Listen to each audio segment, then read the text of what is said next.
Attack helicopter যুদ্ধে যে কোনো পরিস্থিতিতে শত্রুপক্ষকে ধসিয়ে দেওয়ার মতো সক্ষমতা রয়েছে অ্যাটাক হেলিকপ্টারের। বিশ্বের যে কোনো বিমান বাহিনীর সমরাস্ত্রের মধ্যে অন্যতম অস্ত্র হলো এই অ্যাটাক হেলিকপ্টার। এতে রয়েছে শক্তিশালী রাডার সিস্টেম যা শত্রুপক্ষের নির্ভুল স্থান খুঁজে বের করতে সক্ষম, এবং রয়েছে 360 ডিগ্রির মতো ঘুরতে পারা ফায়ারিং মেশিন গান ও রকেট লঞ্চার, যেগুলোর মাধ্যমে শত্রুপক্ষের অবস্থানকৃত ঘাঁটিকে মুহূর্তেই ধসিয়ে দেওয়া সম্ভব। এছাড়াও যে কোনো স্পেশাল মিশনেও হেলিকপ্টারটি বিজয় অর্জন করতে দক্ষ পারদর্শী। একটি প্রবাদ রয়েছে যে যে দেশের বিমান বাহিনীতে অধিক অ্যাটাক হেলিকপ্টার রয়েছে সে দেশের বিমান বাহিনী সবচেয়ে বেশি শক্তিশালী।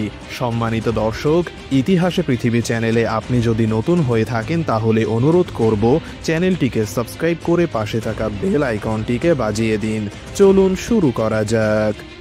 অ্যাটাক হেলিকপ্টার যুদ্ধের ময়দানে এক অন্যতম হাতিয়ার, কিন্তু দুর্ভাগ্যবশত এটাই সত্য যে বাংলাদেশ বিমান বাহিনীতে এখনও কোনো অ্যাটাক হেলিকপ্টার নেই যা দেশের আকাশ প্রতিরক্ষার জন্য হুমকি স্বরূপ।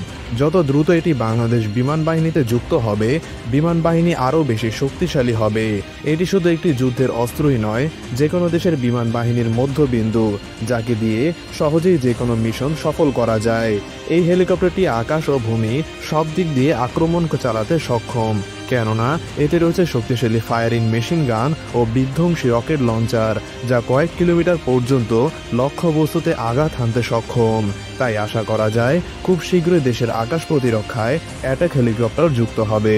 সম্মানিত দর্শক, ভিডিওটি যদি আপনার কাছে ভালো লাগে তাহলে অনুরোধ করব একটি লাইক দিয়ে এবং চ্যানেলটিকে সাবস্ক্রাইব করে আমাদের পাশে থাকুন। ধন্যবাদ।